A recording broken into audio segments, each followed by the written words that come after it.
Yo, what is going on YouTube? Technically T bringing you another video today, man, talking about the EOS R. And you see the title, we got to talk about the 4K because you know there's a lot of talks coming around the 4K and what this thing can do. Some people are calling the camera unusable in 4K and some people are calling it just a good 1080p camera. But I'm gonna have to step in, man, and say I disagree, and we're gonna go ahead and break it down and talk about it, and hopefully I can change your mind surrounding the EOS R and what it can do in 4K. Now, if you're watching this video, I'm pretty sure you're asking, why isn't 4K unusable? I'm pretty sure you can just slap it in 4K mode and everything will be peaches and everything will be fine. But no, not quite, man. So Canon decided when you are shooting 4K on this EOS R that it wants to crop in by 1.7 times. Now, if you're not sure what that is, basically the EOS R is a full frame camera, but when you cut it in 4K mode, it actually crops that sensor and almost becomes like a crop sensor camera. You see what I'm saying? And that's what I came from, a crop sensor moving on a full frame. So that is a big problem for people, man. For this camera to be around the $1,800 to $2,000 range, they are paying for full frame capabilities. That's the reason why they went and bought this. So that crop in 4K really isn't sitting good with a lot of people, so therefore it's getting tons of backlash across the media. But I did tons and tons of research before actually choosing this camera, and I'm here to say, man, it's not really that bad when you pair it with the correct lens. So right now, what you are looking at is from the EOS R. We're shooting 4K, 24 frames per second in all eye mode, so that's gonna be the highest quality setting. And if you didn't see my previous video before, man, about why I switched from the A7 III over to the EOS R, definitely go check that out. I'll be sure to pop it up and link it down below. But my main lens and the only lens that I have for my camera is the 16 to 35 f2.8. Now, the reason why I decided to go with this camera is because of this lens. Like, I know going into it that the camera has a 1.7 times crop, but you're talking to a person who always went with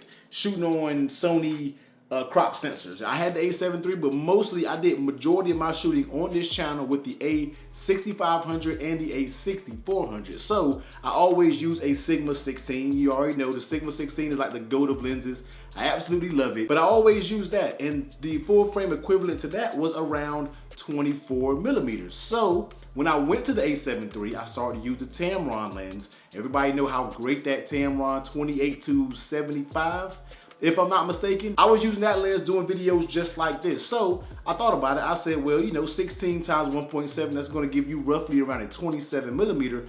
And on the wide end, which I never really use, I think it's gonna put you at around 60 millimeters. So you basically have a 16 to 35 lens, but in 4K, you are making it a roughly a 27 to 60. I know a lot of people are saying that doesn't excuse the fact that it's gonna give you that crop. When you use 1080, of course, you're gonna get your real 16 to 35 mil. Right now, I'm probably shooting around 18 mil because that's kind of the angle, that's kind of the distance that I wanna shoot in, and the camera really isn't too far. It probably is a couple inches away from my hand. So therefore, you see what we are getting with the 16 to 35, but with that 1.7 crop, even though the 16 millimeter is so wide, it is still giving me a good focal length for these type of videos. And I feel like this video is needed because there are tons and tons of people who do these style videos, and nobody really online on YouTube is really telling me that we can do this. You see what I'm saying? I'm using the shotgun mic. I don't have the whole boom way over here, so therefore I have to be kind of close to my camera to make these style videos. So I want everybody to know that it's very possible to use 4K in the EOS R.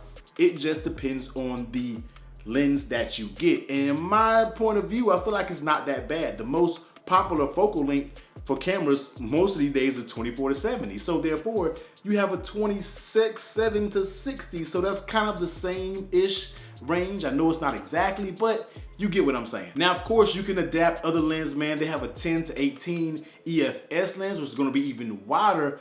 But I think when you slap an EFS lens up there, it applies a crop and then another crop if you use it in 4K. I could be wrong, but let me know down below. I think that is the lens that I'm gonna pick up because it is absolutely cheap as I don't know what. Full retail is $250, but on used market, you can kind of get them for $100 cheaper than that. And for my top-down videos, I feel like that lens will work very good with 4K. And of course, that is the perfect vlogging lens even with the crop, even if you did want to shoot in 4K, because it is stabilized, and we already know the Canon EOS R does not have any IBIS in it. So yeah, I just wanted to make this quick video to kind of shut all of the negative things down where everybody's saying that the 4K isn't usable when it comes to the EOS R. It is absolutely very usable, man. It just depends on the lens that you get. There are a lot of lenses out there that's wide that you can do this with. Sigma has a 14 to 24. If you kind of even want to push it a little bit wider, you can get that lens. I can't even think of it, man. I know there are tons of lenses out there that will let you be wide enough to where you can actually use the 4K, man. So here it is. This is the 4K. I absolutely love the 4K image that comes out of it. But let me know down below what you think. If this video helped you out, man, definitely let me know in the comment section down below. And also, if there's something in particular that you want to see about the EOS R, definitely comment down below as well, because we're going to keep coverage going. I'm not done with this lens. The 16 to 35, you see it in 4K, but I'm going to do another video where we slap this thing in 1080, and then you can see the full width of the 16 to 35, man. But technically, I'm about to get up out of here, man. Make sure you hit that like button. You already know. If you rock with your boy, man, smash that sub button. But until next time, later.